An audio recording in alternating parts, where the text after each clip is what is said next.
اور دوسری طرف حضرت اسماعیل علیہ السلام سے لے کر جو کڑی جا کر ہمارے پیارے نبی صلی اللہ علیہ وسلم تک آ کر ملتی ہے، اور پھر خود اللہ کے رسول صلی اللہ علیہ وسلم کی بعثت کے بارے میں بھی قرآن ہمیں یہ بتاتا ہے کہ آپ کی بعثت حضرت ابراہیم علیہ السلام کی اس مشہور دعا کا نتیجہ تھی۔ پھر اسی طرح آپ دیکھیے خانہ کعبہ، جس میں ہماری روحانی ایک طرح سے ہر مسلمان کے ایک روحانی خواہش ہوتی ہے کہ وہ خانہ کعبہ پہ جائے، وہاں پہ عبادت کرے، وہاں پہ دعا کرے۔ اس کی جو تعمیر ہے وہ حضرت ابراہیم علیہ السلام نے کی۔ اور پھر ہم جانتے ہیں کہ ہر نماز میں اور عیدین کے موقع سے، عید الاضحیٰ کے موقع سے، ہر عید کے موقع سے، قربانی کے وقت حضرت ابراہیم علیہ السلام کی وہ سنت کو جو ہے ہر مسلمان دنیا کا یاد کرتا اور تازہ کرتا ہے۔ تو آئے سب سے پہلے یہ دیکھیں کہ وہ کیا کوالٹیز تھی، وہ کیا صفات تھی جو حضرت ابراہیم علیہ السلام کے اندر پائی جاتی تھی اور جو اللہ تعالیٰ کو بے انتہا پسند آئی، اور نہ صرف پسند آئی بلکہ اللہ تعالیٰ نے تا قیامت تک تمام انسانوں کے لیے اور بالخصوص مسلمانوں کے لیے آپ کے اسوے کو، آپ کی لائف کو بحیثیت رول ماڈل رکھا کہ دیکھو تم عید کے موقع سے صرف قربانیاں نہ کرو، صرف گوشت اور اس چیز کا مزہ نہ لو، بلکہ اس قربانی کے پیچھے جو اصل اس کی روح ہے، جو اصل داستان ہے، اور اس قربانی اور حج کے موقع سے جو حضرت ابراہیم علیہ السلام اور آپ کے ازواج کی جو سیرت ہے، آپ کی جو قربانیاں ہیں، ان سے سبق لو، ان کو یاد کرو، ان سے سبق لو، اور اس عید کے موقع سے، اس حج کے موقع سے اپنی زندگی کو اس اسوے کے تحت جو ہے وہ لانے کی کوشش کرو۔ تو آپ دیکھیں سب سے پہلی جو خوبی اگر ہم دیکھیں گے تو قرآن میں بہت سارے مقامات پر حضرت ابراہیم علیہ السلام کا جو ہے تذکرہ تفصیل سے ملتا ہے۔ سورہ صافات میں اگر آپ جائیں گے سورہ یاسین کے بعد تو آیت نمبر 81 کے بعد تقریباً 20-25 آیتیں ایسی ہیں جس میں حضرت ابراہیم علیہ السلام کے بارے میں بہت تفصیل سے اللہ تعالیٰ نے بیان کیا، اور وہاں پہ اللہ تعالیٰ سب سے پہلی خوبی حضرت ابراہیم علیہ السلام کی یہ بتاتے ہیں کہ حضرت ابراہیم علیہ السلام اپنے رب کے پاس قلب سلیم لے کر آئے۔ آپ دیکھیں آج سے تقریباً 4,500 سال پہلے عراق کی سرزمین میں حضرت ابراہیم علیہ السلام پیدا ہوئے۔ آپ ایک ایسے معاشرے میں، ایک ایسے ماحول میں پیدا ہوئے جہاں پہ ہر طرف انسان جو وہ خدا کو بھول چکا تھا، خدا فراموش ماحول تھا، اور نہ صرف معاشرہ، سوسائٹی، محلہ، جس گھر میں آپ پیدا ہوئے، ہم جانتے ہیں کہ آزر جو ہے وہ راج پروہت یعنی شاہی جو ہے وہ پجاری کا گھرانہ ہوا کرتا تھا۔ تو ایسے گھر کے اندر آپ پیدا ہوئے، ایسے ماحول میں آپ نے آنکھیں کھولی جہاں پہ شرک ہر طرف جو ہے وہ عام تھا، لیکن اللہ تعالیٰ یہ کہتے ہیں کہ حضرت ابراہیم علیہ السلام ایک قلب سلیم کے مالک تھے۔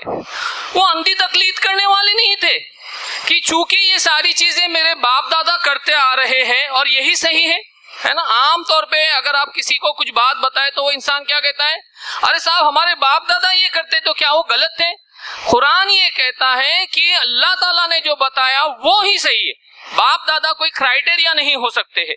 تو حضرت ابراہیم علیہ السلام نے کیا کیا، غور و فکر کیا کہ یہ جو لوگ جن کو معبود بنا رہے، اپنا خدا بنا رہے، جن کو اپنے ہاتھوں سے بنا رہے، یہ خدا کیسے ہو سکتے ہیں؟ آپ دیکھیے ایلیجیبلٹی کرائٹیریا تھا، ایک ایلیجیبلٹی ٹیسٹ تھا جس کے اندر حضرت ابراہیم علیہ السلام نے ان تمام چیزوں کو جن کو لوگ خدا مان رہے تھے ڈالا اور چیک کیا کہ خدا تو ایک ایسی ہستی ہونی چاہیے جو بہت زیادہ طاقتور اور جو بہت زیادہ کیا ہونی چاہیے، اس پوری کائنات کی ساری طاقت و علم کے اوپر ہونی چاہیے۔ آپ نے لہٰذا کیا کیا، ستاروں پر نگاہ ڈالی، لوگ ستاروں کی پرستش کرتے تھے اور لوگوں سے کہا کہ یہ ستارے کیسے خدا ہو سکتے ہیں، کیونکہ جب چاند آتا ہے تو یہ ستارے کیا ہو جاتے ہیں، یہ ان کی ہستی کی کوئی حیثیت نہیں رہ جاتی ہے، یہ مغلوب ہو جاتے ہیں۔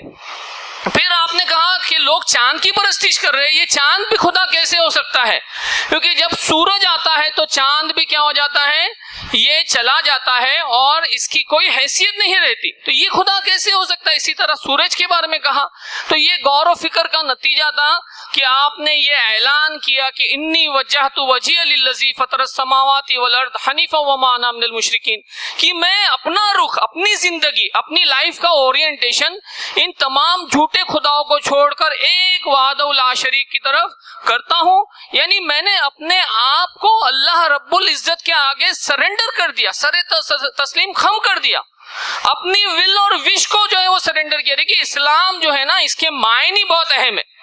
یہ نہیں ہے کہ صرف ہم نے کیا کیا صاحب ہم مسلم سے ہم اسلام کو فالو کر رہے. اس کا مطلب ہم کو سمجھنا ہوگا اور اپنی نسلوں کو سمجھانا ہوگا کہ دیکھو اپنی ول اور اپنی وش، اپنے خواہشات کو، اپنے جذبات کو، غرض یہ کہ اپنی زندگی کے ہر حرکت کو کیا کریں، اللہ کی مرضی کے آگے سر تسلیم خم کر دیں، ہم سرنڈر کریں. تو یہ سب سے پہلی خوبی جو حضرت ابراہیم علیہ السلام کی زندگی میں ہمیں نظر آتی ہے. پھر آگے دیکھیں قرآن ہمیں بتاتا ہے کہ حضرت ابراہیم علیہ السلام نے جب حق کو پایا، جب آپ کے اوپر حق آشکار ہو گیا، کھل گیا، تو آپ نے کلمے کا اعلان تو کیا اور اس بات پر مطمئن نہیں ہوئے کہ صاحب چلو اب کیا ہے، میں نے کلمہ پڑھ لیا اور میری جنت کیا ہو گئی، یقینی ہو گئی. قرآن ہمیں بتاتا ہے کہ دیکھو یہ تمہارے نبی، ان کی سیرت کو دیکھو، انہوں نے کیا کیا، جس خدا کے اوپر ایمان لایا، ساری دنیا، ساری انسانیت کو اس خدا کی عبادت کی طرف لائے. یعنی دعوت کا کام آپ نے کیا. اگر ہم بھی یہ سمجھے کہ ہم نے صاحب ایمان لائے، بہت نیک بنے، بہت متقی بنے اور ہماری جنت یقینی ہے، تو سیرت ابراہیم علیہ السلام سے ہماری زندگی کیا کرے گی، وہ ٹکرائے گی، اس میں کیا ہوگا، تضاد ہوگا. تو حضرت ابراہیم علیہ السلام نے آپ دیکھیں دعوت کا کام کیا، اپنے معاشرے کے لوگوں کو سمجھایا، گھر میں اپنے والدین کو سمجھایا، ہے نا. یہ بھی آپ دیکھیے کہ کتنا زبردست حضرت ابراہیم علیہ السلام کا اپروچ تھا. ہوتا یہ ہے کہ لوگ باہر کی آگ تو بجھانے کی بڑی کوشش کرتے ہیں، لیکن گھر میں جو آگ لگی ہے اس کی انہیں فکر ہی نہیں ہوتی. حضرت ابراہیم علیہ السلام نے نہ صرف اپنے گھر میں دعوت دی، معاشرے میں دعوت دی. اور تیسرا اپروچ آپ دیکھیے دعوت کا، وہ یہ کہ وقت کا جو بادشاہ تھا، اس بادشاہ کے نمرود کے دربار میں بھی آپ پہنچ گئے اور نمرود کو کہا کہ اللہ کی عبادت کی طرف دعوت دی. نمرود نے جب کہا کہ میں کیا کر سکتا ہوں، زندہ کو مار سکتا ہوں، تو حضرت ابراہیم علیہ السلام نے کیا کہا کہ میرا خدا کیا کرتا ہے، وہ جو سورج کو اس اور سے نکال کے اس اور لاتا ہے، کیا تم اس کا اپوزٹ، اس کا الٹا کر سکتے ہو؟ لیکن نمرود لاجواب تھا. نمرود کو سمجھ میں آ رہا تھا کہ یہ حضرت ابراہیم جو بات کر رہی ہے بات صحیح ہے. دیکھیے جو اقتدار میں ہوتے ہیں ان کو ایسا نہیں ہوتا کہ بات نہیں سمجھ میں آتی، لیکن مسئلہ اقتدار، مسئلہ کرسی، مسئلہ پاور، مسئلہ دنیا کی جو محبت ہوتی ہے وہ انسان کو کیا کرتی ہے، حق کو قبول کرنے سے روکتی ہے. پھر آپ نے آزر کو سمجھایا کہ والد صاحب آپ کس چیز کی پوجا کر رہے ہو، کس چیز کی عبادت کر رہے ہو، جس کو آپ نے اپنے ہاتھوں سے بنایا. آپ دیکھیے مشہور ایک لطیفہ ہے کہ حضرت ابراہیم علیہ السلام ایک مرتبہ آزر نے کیا کہا کہ بیٹا میری طبیعت ٹھیک نہیں ہے، تم کیا کرو، یہ بتوں کو لے آؤ اور لے جا کے بازار میں فروخت کراؤ، بیچ کراؤ. حضرت ابراہیم علیہ السلام نے ان بتوں کو ایک رسی سے باندھا اور بچے جیسے کسی چیز کا لنگڑاتے ہوئے مذاق کرتے ہوئے لے جاتے. آپ نے بتوں کی بڑی بے حرمتی کی، بڑا مذاق اڑایا اور یہ خبر پہنچی آزر کو. آزر بڑے ناراض ہوئے کہ بیٹا تم نے ہمارے بتوں کے ساتھ یہ معاملہ کیا. حضرت ابراہیم علیہ السلام نے کہا کہ ابا جان میں نے ان کی توہین کی، ان کا مذاق اڑایا، وہ ناراض نہیں ہوئے، انہوں نے مجھے کچھ نہیں کہا، انہوں نے مجھے کچھ نہیں کیا، تو آپ کیوں ناراض ہوتے ہو؟ آپ دیکھیے لوگوں کی عقلوں کو اپیل کرنا مقصود تھا. ہم جانتے کہ وہ مشہور واقعہ کہ آپ ایک مرتبہ کیا کیے، لوگوں کو سمجھاتے رہے، مستقل سمجھاتے رہے. لوگ جو ہے وہ اندھی تقلید کے اندر کیا تھے، ملوث تھے کہ نہیں صاحب اگرچہ ہم کو ان سے کوئی فائدہ نہیں پہنچ رہا ہے، اگرچہ ہم کو ان سے کوئی نقصان نہیں پہنچ رہا ہے، بس اس لیے کہ ہمارے باپ دادا یہ کرتے تھے ہم بھی کیا کریں گے، یہی کام کریں گے. آپ نے لوگوں کو سمجھانے کے لیے اس وقت کا جو طریقہ تھا، ایک پریکٹیکل ڈیمو دینے کے لیے ان تمام بتوں کو کیا کیا، ایک کلاڑی لی اور توڑ دیا اور بڑے بت کے اوپر وہ کلاڑی رکھی. لوگ جب آئے، لوگوں نے دیکھا کہ ہماری بتوں کی یہ حالت کیسے ہو گئی. ان کو لگا کہ یقیناً ہو نہ ہو یہ وہی نوجوان کا کام ہے جس نے کیا کیا تھا، جو ہم کو ان سے روک رہا تھا ان کی عبادت سے. حضرت ابراہیم علیہ السلام کو بلایا گیا تو حضرت ابراہیم علیہ السلام نے کیا کہا کہ تم مجھے کیوں پوچھتے ہو، اپنے بتوں کو پوچھو. اور پھر اس وقت لوگوں کو کہا کہ تم کیسی چیزوں کی عبادت کرتے ہو جو نہ خود